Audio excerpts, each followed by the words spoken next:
Hello friends, ನಮಸ್ತೆ. Welcome back to K A Neelu cooking. ಇವತ್ತಿನ ನಮ್ಮ ವಿಡಿಯೋನಲ್ಲಿ ನಾನು ನಿಮಗೆ ತುಂಬಾ ರುಚಿಯಾಗಿ ಹಾಗೆ ತುಂಬಾ ಸುಲಭವಾದ ವಿಧಾನದಲ್ಲಿ ಕಾಯಿ ಒಬ್ಬಟ್ಟನ್ನು ಹೇಗೆ ಮಾಡ್ಕೊಳೋದು ಅಂತ ತೋರಿಸ್ಕೊಡ್ತಿದ್ದೀನಿ. ಎಲ್ಲ ಒಬ್ಬಟ್ಟಿಗಿಂತನೂ ಈ ಕಾಯಿ ಒಬ್ಬಟ್ಟು ತುಂಬಾ ರುಚಿಯಾಗಿರುತ್ತೆ, ಹಾಗೆ ಮಾಡೋದು ಕೂಡ ತುಂಬಾ ಸುಲಭ. ಸೊ ಬನ್ನಿ, ಹಾಗಾದರೆ ಲೇಟ್ ಮಾಡ್ತೀರಾ ಈ ಮೃದುವಾದ ಹಾಗೆ ರುಚಿಯಾದ ಕಾಯಿ ಒಬ್ಬಟ್ಟನ್ನ ಹೇಗೆ ಮಾಡ್ಕೊಳೋದು ಪ್ರಾಸೆಸ್ ಏನು ಅಂತ ನೋಡ್ಕೊಳ್ಳೋಣ. ಸೊ ಮೊದಲನೇದಾಗಿ ಕಾಯಿ ಒಬ್ಬಟ್ಟು ಮಾಡ್ಕೊಳೋದಕ್ಕೆ ನಾವು ಫಸ್ಟಾಗಿ ಹಿಟ್ಟನ್ನ ಕಲಸಿಟ್ಕೋಬೇಕಾಗತ್ತೆ. ಅದಕ್ಕೋಸ್ಕರ ಒಂದು ಅಗಲಕ್ಕಿರೋ ಒಂದು ಪಾತ್ರೆ ತೊಗೊಂಡು ಅದಕ್ಕೆ 1 ಕಪ್ ಆಗುವಷ್ಟು ಚಿರೋಟಿ ರವೆನ ಹಾಕ್ಕೊಳ್ಳಿ. ಸಣ್ಣ ರವೆನ 1 ಕಪ್ಪಷ್ಟು ಹಾಕ್ಕೊಂಡು, ಮತ್ತು ಇದಕ್ಕೇನೆ ಒಂದು 3/4 ಕಪ್ ಆಗುವಷ್ಟು ಮೈದಾ ಹಿಟ್ಟು, ಹಾಗೆ 1 ಟೀ ಸ್ಪೂನ್ ತುಂಬ ತುಪ್ಪ ಕೂಡ ಹಾಕ್ಕೊಂಡು ಈ ಮೂರನ್ನು ಚೆನ್ನಾಗಿ ಈ ರೀತಿ ಬೇರಿಸ್ಕೊಳ್ಳಿ. ಫಸ್ಟ್ ಈ ರೀತಿ ಚೆನ್ನಾಗಿ ಮಿಕ್ಸ್ ಮಾಡ್ಕೊಂಡಿದ್ದ ನಂತರ ಮತ್ತೆ ಇದಕ್ಕೆ ಒಂದು ಸ್ವಲ್ಪ ನೀರನ್ನ ಸೇರಿಸ್ಕೊಳ್ತಾ ನಾವು ಸ್ವಲ್ಪ ಕನ್ಸಿಸ್ಟೆನ್ಸಿನ ಸಾಫ್ಟಾಗಿ ಕಲಿಸ್ಕೋಬೇಕು. ನೀರನ್ನ ಒಂದೇ ಸಲ ಜಾಸ್ತಿ ಹಾಕ್ತೀರಾ, ಒಂದು ಸ್ವಲ್ಪನೇ ಹಾಕ್ಕೊಳ್ತಾ ಈ ರೀತಿ ನೋಡಿ ಸ್ವಲ್ಪ ಸಾಫ್ಟ್ ಕನ್ಸಿಸ್ಟೆನ್ಸಿಗೆ ಕೈಗೆ ಮೆತ್ಕೊಳ್ಳೋ ರೀತಿ ಹಿಟ್ಟನ್ನ ಕಲಿಸ್ಕೋಬೇಕಾಗತ್ತೆ. ಈ ಥರ ಫಸ್ಟ್ ಇದನ್ನ ಕಲಸಾದ ನಂತರ ಮತ್ತೆ ಅದ್ರ ಮೇಲೆ ಒಂದು 2-3 ಟೀ ಸ್ಪೂನ್ ತುಂಬ ಎಣ್ಣೆ ಹಾಕಿಬಿಟ್ಟು ಮತ್ತೆ ಇದನ್ನ ಒಂದು 4-5 ನಿಮಿಷ ಚೆನ್ನಾಗಿ ನಾದ್ಕೋಬೇಕು. ನೀವು ಎಷ್ಟು ಚೆನ್ನಾಗಿ ಹಿಟ್ಟನ್ನ ನಾದ್ಕೊಳ್ತೀರೋ ಅಷ್ಟೇ ಚೆನ್ನಾಗಿ ನಮಗೆ ಕಾಯಿ ಒಬ್ಬಟ್ಟು ಕೂಡ ಮೃದುವಾಗಿ ಬರುತ್ತೆ. ನೋಡಿ, ಇಲ್ಲಿ ನಾನಿಲ್ಲಿ ಮತ್ತೆ ಒಂದು 5 ನಿಮಿಷ ಚೆನ್ನಾಗಿ ಕಲಿಸ್ಕೊಂಡಿದ್ದೀನಿ. ಹೀಗೆ ಅದ್ರ ಮೇಲೆ ಒಂದು 4 ಟೀ ಸ್ಪೂನ್ ಆಗುವಷ್ಟು ಎಣ್ಣೆ ಹಾಕಿಬಿಟ್ಟು ಎಣ್ಣೆ ಚೆನ್ನಾಗಿ ರೀತಿ ಸ್ಪ್ರೆಡ್ ಮಾಡಿಬಿಟ್ಟು ಅದ್ರ ಮೇಲೆ ಒಂದು ಪ್ಲೇಟ್ನ ಮುಚ್ಚಿ ಅಟ್ಲೀಸ್ಟ್ ಒಂದು 2 ಅವರ್ ಗಂಟ ಇದನ್ನ ಹಾಗೆ ಬಿಟ್ಬಿಡ್ಬೇಕಾಗತ್ತೆ. 2 ಅವರ್ ಮೇಲೆ ನಿಮ್ಮ ಟೈಮ್ ಇದ್ದರೆ ಇನ್ನೂ ಜಾಸ್ತಿ ಹೊತ್ತು ಕೂಡ ಇದನ್ನ ನೆನೆಸ್ಕೋಬೋದು, ಇನ್ನೂ ಚೆನ್ನಾಗಿ ಬರುತ್ತೆ.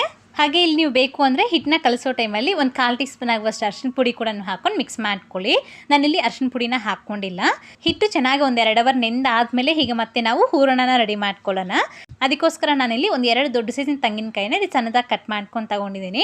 ಈ ತೆಂಗಿನಕಾಯಿನ ನೀವು ಬೇಕು ಅಂದರೆ ತುರ್ಬಿಟ್ಟಾದರೂ ತೊಗೋಬೋದು. ಹೀಗೆ ನೆಟ್ಬಿಟ್ಟು ಒಂದು ಅರ್ಧ ಜಾರಿಗೆ ಹಾಕ್ಕೊಂಡು ಮತ್ತೆ ಇದಕ್ಕೇನೆ ಒಂದು 2-3 ಟೀ ಸ್ಪೂನ್ ಆಗುವಷ್ಟು ನೀರು ಕೂಡ ಸೇರಿಸ್ಕೊಂಡು ಚೆನ್ನಾಗಿ ಸಣ್ಣದಾಗಿ ಇದನ್ನ ಗ್ರೈಂಡ್ ಮಾಡ್ಕೋಬೇಕು. ಇದಕ್ಕೆ ಜಾಸ್ತಿ ನೀರನ್ನ ಹಾಕಬಾರ್ದು, ಜಸ್ಟ್ ಒಂದು 2-3 ಟೇಬಲ್ ಸ್ಪೂನ್ ಆಗುವಷ್ಟು ನೀರನ್ನ ಹಾಕ್ಕೊಂಡು ಚೆನ್ನಾಗಿ ಈ ರೀತಿ ಸಣ್ಣದಾಗಿ ಇದನ್ನ ರುಬ್ಕೊಂಡು ಇದು ನೆಟ್ಬಿಟ್ಟು ಒಂದು ಪ್ಲೇಟಿಗೆ ಹಾಕ್ಕೊಳ್ಳಿ. ನಾವು ಈ ರೀತಿ ಕೊಬ್ಬರಿನ ಸಣ್ಣದಾಗಿ ಕಟ್ ಮಾಡಿಬಿಟ್ಟು ನಾವು ಗ್ರೈಂಡ್ ಮಾಡೋದ್ರಿಂದ ಕೊಬ್ಬರಿ ಪೀಸ್ ಅನ್ನೋದು ಮಿಕ್ಸ್ ಜಾರಲ್ಲಿ ಹಾಗೆ ಉಳ್ಕೊಂಡಿರುತ್ತೆ ಒಂದೊಂದು. ಸೊ ಅದನ್ನ ಎಲ್ಲನೂ ಎತ್ಕೊಂಬಿಡಿ. ಹೀಗೆ ನೋಡಿ, ಸೇಮ್ ಇದೇ ಪ್ರಾಸೆಸ್ನಲ್ಲಿ ಉಳಿದಿರೋ ಕೊಬ್ಬರಿ ಎಲ್ಲನೂ ರೀತಿ ಸ್ವಲ್ಪ ನೀರನ್ನ ಹಾಕ್ಕೊಳ್ತಾ ನಾವು ಈ ಕೊಬ್ಬರಿನ ಗ್ರೈಂಡ್ ಮಾಡ್ಕೋಬೇಕು. ರುಬ್ಬೋ ಟೈಮಲ್ಲಿ ಜಾಸ್ತಿ ನೀರನ್ನ ಯೂಸ್ ಮಾಡಬಾರ್ದು, ಜಸ್ಟ್ ಒಂದು 2-3 ಟೇಬಲ್ ಸ್ಪೂನ್ ಆದರೆ ಸಾಕಾಗುತ್ತೆ. ಹಾಗೆ ಕಾಯಿ ಒಬ್ಬಟ್ಟು ಮಾಡುವಾಗ ಕೊಬ್ಬರಿ ಅನ್ನೋದು ನಮಗೆ ಚೆನ್ನಾಗಿ ಬಲ್ತಿರಬೇಕು. ಚೆನ್ನಾಗಿ ಬಲ್ತಿರೋ ತೆಂಗಿನಕಾಯಿನ ತಗೊಳ್ಳಿ. ಸೊ ನೋಡಿ, ನಾನಿಲ್ಲಿ ಎಲ್ಲನೂ ಸಹ ಇದೇ ರೀತಿ ಗ್ರೈಂಡ್ ಮಾಡ್ಕೊಂಡು ತಗೊಂಡಿದ್ದೀನಿ. ಈ ರೀತಿ ನಮಗೆ ಸಣ್ಣದಾಗಿರಬೇಕು, ಹಾಗೆ ನೀರು ಜಾಸ್ತಿ ಹಾಕಬಾರ್ದು. ಹೀಗಿದ್ದನ್ನ ನಾವು ಈ ರೀತಿ ಮೆಜರ್ ಮಾಡ್ಕೊಂಡು ತಗೋಬೇಕಾಗತ್ತೆ. ಯಾವುದಾದ್ರೂ ಒಂದು ಬೊಟ್ಲಲ್ಲಿ ಮೆಜರ್ ಮಾಡ್ಕೊಳ್ಳಿ. ನನಗಿಲ್ಲಿ ಈ ಕಪ್ ಮೆಜರ್ಮೆಂಟ್ನಲ್ಲಿ ಒಂದು 3 ಕಪ್ ತುಂಬ ಈ ಕೊಬ್ಬರಿ ತುರಿ ಅನ್ನೋದು ಆಗಿದೆ. ಹಾಗೆಯೇ ಒಂದು ಸ್ವಲ್ಪ ಜಾಸ್ತಿ ಆಗಿದೆ, ಅದೇನು ಪರವಾಗಿಲ್ಲ. ಹೀಗೆ ಕೊಬ್ಬರಿ ತುರಿನ ಒಂದು ಪಕ್ಕಕ್ಕೆ ಇಟ್ಕೊಳ್ಳಿ. ಈಗ ಮತ್ತೆ ನಾವು ಬೆಲ್ಲ ಪಾಕ ರೆಡಿ ಮಾಡ್ಕೋಬೇಕು. ಅದಕ್ಕೋಸ್ಕರ ಸ್ಟವ್ ಮೇಲೆ ಒಂದು ಪ್ಯಾನ್ನ ಇಟ್ಕೊಂಡೋದಕ್ಕೆ ಅದೇ ಕಪ್ ಅಳತೆನಲ್ಲಿ ಒಂದು 2 ಕಪ್ ಆಗುವಷ್ಟು ಬೆಲ್ಲನ ಸಣ್ಣದಾಗಿ ಕಟ್ ಮಾಡ್ಕೊಂಡು ಹಾಕ್ಕೊಳ್ಳಿ. ನೀವಿಲ್ಲಿ ನಿಮ್ಮ ಸ್ವೀಟಿಗೆ ತಗ್ಗಾಗೆ ಸ್ವಲ್ಪ ಜಾಸ್ತಿ ಅಥವಾ ಕಡಿಮೆ ಹಾಕ್ಕೋಬೋದು. ನಾನು ಹಾಕಿರೋ ಕ್ವಾಂಟಿಟಿ ಬಂದುಬಿಟ್ಟು ಕರೆಕ್ಟಾಗಿ ಸರಿ ಹೋಗುತ್ತೆ. ಸ್ವಲ್ಪ ಕಡಿಮೆ ಬೇಕು ಅಂದರೂ ಹಾಕ್ಕೊಳ್ಳಿ. ಮತ್ತು ಇದಕ್ಕೇ ಒಂದು 1/4 ಕಪ್ ಆಗುವಷ್ಟು ನೀರು ಕೂಡ ಸೇರಿಸ್ಕೊಂಡು ಈ ಬೆಲ್ಲನ ಪೂರ್ತಿಯಾಗಿ ಮೆಲ್ಟ್ ಮಾಡ್ಕೊಳ್ಳಿ. ಈ ರೀತಿ ನೋಡಿ, ನಮಗೆ ಬೆಲ್ಲ ಪೂರ್ತಿಯಾಗಿ ಮೆಲ್ಟ್ ಆದ ನಂತರ ಗ್ಯಾಸ್ನ ಮೀಡಿಯಮ್ ಫ್ಲೇಮ್ನಲ್ಲಿ ಇಟ್ಕೊಂಡು ಬೆಲ್ಲನ ಚೆನ್ನಾಗಿ ಕುದಿಸ್ಕೋಬೇಕು. ಈ ರೀತಿ ನೋಡಿ, ನಮಗೆ ಬೆಲ್ಲ ಪಾಕ ಸ್ವಲ್ಪ ಗಟ್ಟಿ ಆಗ್ತಾ ಬರುತ್ತೆ. ಇಂಥ ಸ್ಟೇಜ್ನಲ್ಲಿ ಗ್ಯಾಸ್ನ ಲೋ ಫ್ಲೇಮ್ ಮಾಡಿಕೊಂಡು ಹೀಗೆ ಪಾಕನ ಎತ್ಬಿಟ್ಟು ಒಂದು ಸ್ವಲ್ಪ ನೀರಿಗೆ ಸೇರಿಸ್ಕೊಂಡು ಜಸ್ಟ್ ಒಂದು 5 ಸೆಕೆಂಡ್ ಇದನ್ನ ಹಾಗೆ ಬಿಟ್ಬಿಡಿ. ಹೀಗೆ ಪಾಕನ ನೋಡಿ ಈ ರೀತಿ ಒಂದು ಕಡೆಗೆ ಎಲ್ಲ ಸೇರಿಸ್ಕೋಬೇಕಾಗತ್ತೆ. ಜಸ್ಟ್ ಒಂದು ಕಡೆಗೆ ಈ ರೀತಿ ಎಲ್ಲ ಸೇರಿಸ್ಕೊಂಡ್ರೆ ನಮಗೆ ಉಂಡೆ ಹದಕ್ಕೆ ಬರಬೇಕು. ನಮಗೆ ಈ ಥರ ನೀರಲ್ಲಿ ಉಂಡೆ ಆದರೆ ಸಾಕು. ನಮಗೆ ಈ ಪಾಕ ಅನ್ನೋದು ನೀರಲ್ಲಿ ಕರಗ್ದಿರ ಈ ರೀತಿ ಸ್ವಲ್ಪ ಉಂಡೆ ಆದರೆ ಸಾಕು. ಈ ಸ್ಟೇಜಲ್ಲಿ ನಾವು ಇದಕ್ಕೆ ಗ್ರೇಟ್ ಮಾಡ್ಕೊಂಡಿರೋ ಕೊಬ್ಬರಿ ಎಲ್ಲನೂ ಹಾಕ್ಕೋಬೇಕಾಗತ್ತೆ. ಇದಕ್ಕಿಂತ ಜಾಸ್ತಿ ಪಾಕ ಬರಬಾರ್ದು. ನಮಗೆ ಗಟ್ಟಿ ಪಾಕ ಬಂದುಬಿಟ್ರೆ ನಮಗೆ ಒಬ್ಬಟ್ಟು ಕೂಡ ತುಂಬ ಗಟ್ಟಿಯಾಗಿ ಬಂದುಬಿಡ್ತವೆ, ಸರಿಯಾಗಿ ಬರೋದಿಲ್ಲ. ಕಾಯಿ ತುರಿ ಹಾಕ್ಕೊಂಡಿದ್ದಾದಮೇಲೆ ಗ್ಯಾಸ್ನ ಮೀಡಿಯಮ್ ಫ್ಲೇಮ್ನಲ್ಲಿ ಇಟ್ಕೊಂಡು ಈ ರೀತಿ ಕಂಟಿನ್ಯೂಸ್ ಆಗಿ ಇದನ್ನ ಮಿಕ್ಸ್ ಮಾಡ್ಕೊಳ್ತಾ ಒಂದು 10 ನಿಮಿಷಗಳ ಕಾಲ ನಾವು ಇದನ್ನ ಈ ರೀತಿ ಮಿಕ್ಸ್ ಮಾಡ್ಕೊಳ್ತಾ ಇರಬೇಕು. ನೋಡಿ, ಕರೆಕ್ಟಾಗಿ ಒಂದು 10 ನಿಮಿಷ ಆಗಿದೆ. ನಮಗೆ ಹೂರಣ ಕೂಡ ಚೆನ್ನಾಗಿ ಗಟ್ಟಿಯಾಗಿ ಕನ್ಸಿಸ್ಟೆನ್ಸಿ ಅನ್ನೋದು ಬಂದಿದೆ. ಈಗ ಗ್ಯಾಸ್ನ ಸ್ವಲ್ಪ ಲೋ ಫ್ಲೇಮ್ ಮಾಡಿಕೊಂಡು ಒಂದ್ಸಲಿ ಚೆಕ್ ಮಾಡ್ಕೊಳ್ಳಿ. ಕೈಗೆ ಸ್ವಲ್ಪ ತುಪ್ಪ ಆಗಲಿ ಅಥವಾ ಎಣ್ಣೆ ಆಗಲಿ ಹಚ್ಕೊಂಡು ಈ ರೀತಿ ಒಂದು ಸ್ವಲ್ಪ ಹೂರಣನ ತಗೊಂಡು ಈ ರೀತಿ ರೌಂಡಾಗಿ ಮಾಡ್ಕೊಂಡು ನೋಡ್ಕೊಳ್ಳಿ. ನೋಡಿ, ನಮಗೆ ರೌಂಡಾಗಿ ಆಗ್ತಾಯಿದೆ. ಹಾಗೆಯೇ ಸ್ವಲ್ಪ ಸಾಫ್ಟಾಗಿ ಕೂಡ ಇದೆ. ತುಂಬ ಗಟ್ಟಿಯಾಗಿ ನಾವು ಇಲ್ಲೇ ಮಾಡ್ಕೋಬಾರ್ದು. ಇದು ತಣ್ಣಗಾಗೋಷ್ಟರಲ್ಲಿ ನಮಗೆ ಇನ್ನೂ ಸ್ವಲ್ಪ ಗಟ್ಟಿಯಾಗುತ್ತೆ. ಅದಕ್ಕೋಸ್ಕರ ನಮಗೆ ಈ ರೀತಿ ಸ್ವಲ್ಪ ಸಾಫ್ಟ್ ಬಾಲ್ ಕನ್ಸಿಸ್ಟೆನ್ಸಿಗೆ ಬರಬೇಕಾಗತ್ತೆ. ಈ ಥರ ಹೂರಣ ರೆಡಿ ಆದ ನಂತರ ಮತ್ತೆ ಇದಕ್ಕೆ ಒಂದು 2 ಟೀ ಸ್ಪೂನ್ ತುಂಬ ಚೆನ್ನಾಗಿ ಹುರ್ಕೊಂಡಿರೋ ಈ ಗಸಗಸೆನ ಹಾಕ್ಕೋಬೇಕಾಗತ್ತೆ. ಕಡಿಮೆ ಉರಿಯಲ್ಲಿ ಚೆನ್ನಾಗಿ ಘಮ ಬರೋ ಗಂಟ ಇದನ್ನ ಹುರ್ಕೊಂಡು ಇದನ್ನ ಹಾಕ್ಕೊಳ್ಳಿ. ಹಾಗೆಯೇ ಒಂದು 1/4 ಟೀ ಸ್ಪೂನ್ ಆಗುವಷ್ಟು ಏಲಕ್ಕಿ ಪುಡಿ ಕೂಡ ಹಾಕ್ಕೊಂಡು ಚೆನ್ನಾಗಿ ಒಂದ್ಸಲಿ ಮಿಕ್ಸ್ ಮಾಡ್ಕೊಂಬಿಟ್ಟು ಸ್ಟವ್ ಆಫ್ ಮಾಡ್ಕೊಂಬಿಡಿ. ನಮಗೆ ಹೂರಣ ಅನ್ನೋದು ರೆಡಿಯಾಗಿದೆ. ಈಗ ಇದನ್ನ ಫುಲ್ ಕೂಲ್ ಆಗೋ ತನಕ ಇದನ್ನ ಹಾಗೆ ಬಿಟ್ಬಿಡಬೇಕು. ತಣ್ಣಗಾದ ನಂತರ ಮಾತ್ರ ನಾವು ಇದನ್ನ ಒಬ್ಬಟ್ಟು ಮಾಡ್ಕೋಬೇಕಾಗತ್ತೆ. ಒಂದು 10 ನಿಮಿಷ ಆದಮೇಲೆ ಹೂರಣ ಫುಲ್ ತಣ್ಣಗಾದ ನಂತರ ನಾನಿಲ್ಲಿ ಒಂದು ಬೌಲ್ಗೆ ಟ್ರಾನ್ಸ್ಫರ್ ಮಾಡ್ಕೊಂಡು ಇಟ್ಕೊಂಡಿದ್ದೀನಿ. ಹೀಗೆ ಇದರಲ್ಲಿ ಈ ರೀತಿ ಒಂದು ಸ್ವಲ್ಪನೇ ಹೂರಣನ ತೊಗೊಂಡು ಈ ರೀತಿ ರೌಂಡಾಗಿ ಉಂಡೆಗಳನ್ನು ಮಾಡ್ಕೊಂಡು ಇಟ್ಕೋಬೇಕು.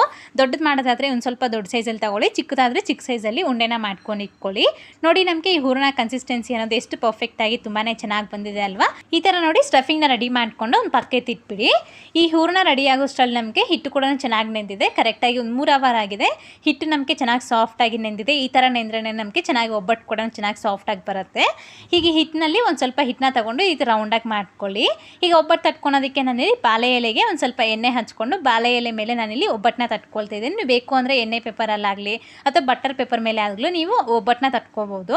ಸೊ ನೋಡಿ ಈ ರೀತಿ ನಾವು ಫಸ್ಟ್ ಮೈದಾ ಹಿಟ್ಟನ್ನ ಈ ರೀತಿ ಸ್ವಲ್ಪ ಫ್ಲ್ಯಾಟ್ ಮಾಡಿಕೊಂಡು ಮತ್ತು ಸೆಂಟರ್ಗೆ ಈ ಹೂರಣನ ಇಟ್ಬಿಟ್ಟು ಈ ರೀತಿ ಎಲ್ಲೂ ಸಹ ಓಪನ್ ಆಗ್ತೀರಾ ಈ ರೀತಿ ನೀಟಾಗಿ ಮೈದಾ ಹಿಟ್ಟಲ್ಲಿ ಕವರ್ ಮಾಡಬೇಕಾಗತ್ತೆ.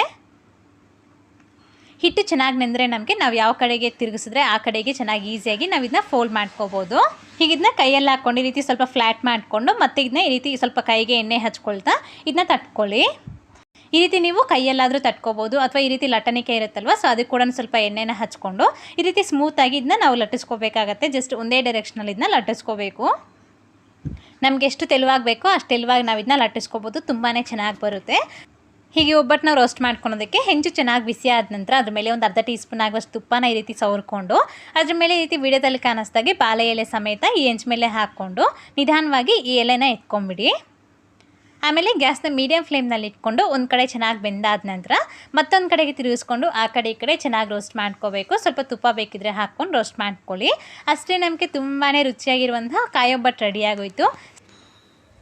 ಈಗ ಮತ್ತೆ ನಾವು ಇನ್ನೊಂದು ಒಬ್ಬಟ್ಟು ಕೂಡ ನೋಡ್ಕೊಳ್ಳೋಣ ನೋಡಿ. ಸೇಮ್ ಸ್ವಲ್ಪ ಮೈದಾ ಹಿಟ್ಟನ್ನ ತೊಗೊಂಡು ಈ ರೀತಿ ಸ್ವಲ್ಪ ಫ್ಲ್ಯಾಟ್ ಮಾಡಿಕೊಂಡು ಸೆಂಟರ್ಗೆ ಸ್ಟಫಿಂಗ್ನ ಇಟ್ಬಿಟ್ಟು ಎಲ್ಲೂ ಸಹ ಸ್ಟಫಿಂಗ್ ಆಚೆಗೆ ಬರ್ತೀರಾ ಈ ರೀತಿ ಕ್ಲೋಸ್ ಮಾಡಿಬಿಟ್ಟು ಇದನ್ನ ಈ ರೀತಿ ಸ್ವಲ್ಪ ಫ್ಲ್ಯಾಟ್ ಮಾಡಿಕೊಂಡು ಕೈಗೆ ಒಂದು ಸ್ವಲ್ಪ ಎಣ್ಣೆ ಹಚ್ಕೊಳ್ತಾ ಇದನ್ನ ಈ ರೀತಿ ನಾವು ತಟ್ಕೋಬೇಕಾಗತ್ತೆ. ನನ್ನ ಕೈಯಲ್ಲೇ ತಟ್ಕೊಂಡ್ರೆ ಚೆನ್ನಾಗಿ ಈಸಿಯಾಗಿರುತ್ತೆ. ನಿಮ್ಗೆ ಯಾವ ಥರ ಈಸಿಯಾಗಿರುತ್ತೆ ನೀವು ಆ ಥರ ಇದನ್ನ ಲಟ್ಟಿಸ್ಕೋಬೋದು ಅಥವಾ ತಟ್ಬೋದು. ಸೊ ನೋಡಿ ಈ ರೀತಿ ಎಷ್ಟು ತೆಳುವಾಗಬೇಕು ಅಷ್ಟು ತೆಳುವಾಗಿ ಇದನ್ನ ತಟ್ಕೊಂಡಿದ್ದಾದಮೇಲೆ ಹೀಗೆ ಇದನ್ನ ರೋಸ್ಟ್ ಮಾಡ್ಕೊಳ್ಳೋದು ಅಷ್ಟೇ. ಹೀಗೆ ಒಬ್ಬಟ್ಟನ್ನ ಇಟ್ಬಿಟ್ಟು ಚೆನ್ನಾಗಿ ಬಿಸಿಯಾಗಿರೋ ಹೆಂಚು ಮೇಲೆ ಹಾಕ್ಕೊಂಡು ಆ ಕಡೆ ಈ ಕಡೆ ಚೆನ್ನಾಗಿ ಬೆಂದಾದ್ಮೇಲೆ ಇಟ್ಕೊಂಡ್ಬಿಡಿ. ಹಾಗೆಯೇ ಒಬ್ಬಟ್ಟನ್ನ ರೋಸ್ಟ್ ಮಾಡೋ ಟೈಮಲ್ಲಿ ಗ್ಯಾಸ್ನ ಮೀಡಿಯಮ್ ಫ್ಲೇಮ್ನಲ್ಲಿ ಇಟ್ಕೊಂಡು ಇದನ್ನ ರೋಸ್ಟ್ ಮಾಡ್ಕೋಬೇಕಾಗತ್ತೆ.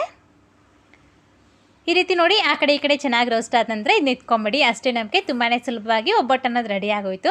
ತುಂಬಾ ರುಚಿಯಾಗಿರುತ್ತೆ. ನೀವು ಕೂಡ ನಿಮ್ಮ ಮನೇಲಿ ಒಂದ್ಸಲಿ ತಪ್ಪದೇ ಟ್ರೈ ಮಾಡಿ ನೋಡಿ. ನೀವು ಮಾಡಿದ್ದಾದಮೇಲೆ ನಿಮ್ಗೆ ಯಾವ ಥರ ಬಂತು ಅಂತ ಕಮೆಂಟ್ ಮಾಡಿ ತಿಳಿಸಿ. ಹಾಗೆ ಈ ರೆಸಿಪಿ ಇಷ್ಟ ಆದರೆ ಲೈಕ್ ಮಾಡಿ, ನಿಮ್ಮ ಫ್ರೆಂಡ್ಸ್ಗೆ ಫ್ಯಾಮಿಲಿ ಮೆಂಬರ್ಸ್ಗಳನ್ನ ಶೇರ್ ಮಾಡಿ. ಮತ್ತಷ್ಟು ಇದೇ ಥರ ಸಿಂಪಲ್ ಆ್ಯಂಡ್ ಕ್ವಿಕ್ ರೆಸಿಪೀಸ್ಗಾಗಿ KN ನೀಲು ಕುಕಿಂಗ್ ಚಾನಲ್ನ ಸಬ್ಸ್ಕ್ರೈಬ್ ಮಾಡಿ. ಹಾಗೆ ಪಕ್ಕದಲ್ಲೇ ಬರುವಂಥ ನೋಟಿಫಿಕೇಶನ್ ಬಟನ್ನ ಆನ್ ಮಾಡಿ. Thank you.